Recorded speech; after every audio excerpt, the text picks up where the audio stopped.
অযোগ্য স্বামী আমাকে 10,000 টাকা দামের শাড়ি গিফট করেছে। 10,000 টাকা দামের শাড়ি?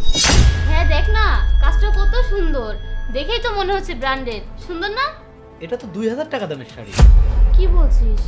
হ্যাঁ, এটা আমি নিজে কিনেছি আমার বন্ধুর বউয়ের জন্য। তুই এটা কোন দোকান থেকে কিনেছিস? এই রে, ধরা খেয়ে গেলাম মনে হয়।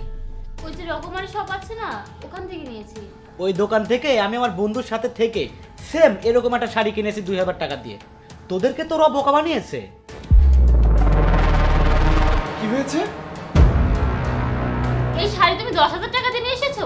এই শাড়ির দাম তো মাত্র 2,000 টাকা। হ্যাঁ, 10,000 টাকা নিয়েছে। ভাইয়া, আমি নিজে ওই দোকান থেকে আমার বন্ধুর স্ত্রীর জন্য 2,000 টাকায় সেম এরকম একটা শাড়ি নিয়ে এসেছি। আপনি তো একটু বোকা, সহজ সরল মানুষ, তাই আপনাকে বোকা বানিয়ে দিয়েছে। তুমি কি সত্যি বলছো এই শাড়ির দাম 2,000 টাকা? ওই লোক তোমাকে বোকা বানিয়ে দিয়েছে।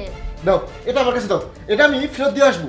আমি এবার নিয়োগ করেছিলাম তোমাকে 10,000 টাকা দামের শাড়ি দেবো, শাড়িটা দিছি, আর দোকানদার কি করছে দেখছো? আমার লগে প্রতারণা করছে। ওর একটা শাস্তি দিতে হবে। ওই দোকানদার আমার সাথে এরকম করেছে।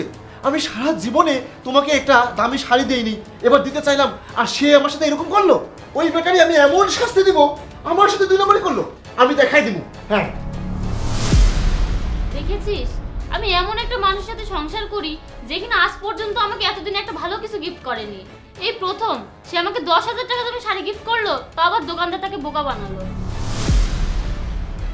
অপু, ওই দোকানদারটা না আসলেই খুব খারাপ। এসব দোকানদাররা এতটাই খারাপ যে তোমাকে বলে বোঝাতে পারবো না।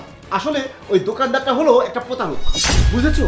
এই যে 2,000 টাকা দামের শাড়ি 10,000 টাকা বলে চালাই দিল, কতটা খারাপ তাহলে চিন্তা করো। তারপরেও কি করছে জানো? এই যে 1,000 টাকা কাটা রাখছে। কি করতে ইচ্ছা করে বলো? বাটপার দিয়ে দেশটা একেবারে ভরে গেছে। আচ্ছা শোনো, এখানে 9,000 টাকা আছে, এটা রাখো, তুমি এটা দিয়ে একটা ভালো শাড়ি কিনে নিও। 1,000 টাকা এমনি নিয়েছে নাকি 1,000 টাকা দিয়ে তুমি তার মুখ বন্ধ করে এসেছো? তুমি এখান থেকে বের হওয়ার সাথে সাথেই আমি ওই দোকানদারকে ফোন করেছিলাম। আমি আর আমার হাজবেন্ড একটু আগে আপনার দোকান থেকে একটা 10,000 টাকা দামের শাড়ি নিয়ে এসেছিলাম, কিন্তু ওটার দাম তো 2,000 টাকা। দেখেন, আপনি যদি সত্যি কথা না বলেন তাহলে কিন্তু আমি পুলিশের সহযোগিতা নিব। ম্যাডাম, শাড়ির দামটা আসলে 2,000 টাকা। আপনার জামাই পিছন থেকে ইশারা দিয়ে বলল শাড়ির দামটা 10,000 করতে, আর পরে এসে সে টাকাটা নিয়ে গেছে। আর 1,000 টাকা আমি বকশিস রাখছি, এখানে তো আমার কোনো দোষ নেই। শাড়িটার দাম 2,000 টাকাই ছিল। আর তুমি তাকে মিথ্যা বলতে বলেছো। বিয়ের পরে একটা ভালো শাড়ি তুমি আমাকে কিনে দাওনি, আর এবার তুমি আমাকে দিলে, তারপরও তুমি আমার সাথে প্রতারণা করলে। আসলে না, স্বামী হওয়ার তোমার কোনো যোগ্যতাই নেই, তুমি একটা অযোগ্য স্বামী। হ্যাঁ বন্ধু, আমি খুব বিপদে পড়ে তোকে ফোন করেছি। আসলে আমার 10,000 টাকা খুব দরকার। আমি আমার এই ঘড়িটা বিক্রি করতে চাই।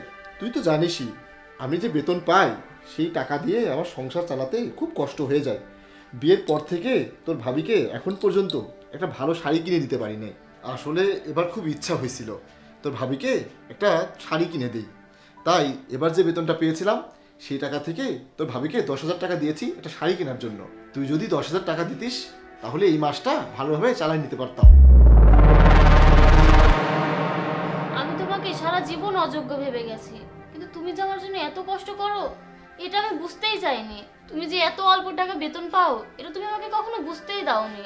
তোমার মতো এরকম অনেক স্বামী আছে যারা নিজের সুখ বিসর্জন দিয়ে পরিবারের সুখের কথা চিন্তা করে। তোমার এই ঘড়িটা বিক্রি করা লাগবে না, আমি কিন্তু শাড়ি কিনিনি। আমরা এই টাকাটা দিয়ে তোমার জন্য একটা কম দামি শার্ট কিনবো, আর আমার জন্য একটা কম দামি শাড়ি কিনবো, আর বাকি টাকাটা দিয়ে আমরা সংসার চালাবো, ঠিক আছে?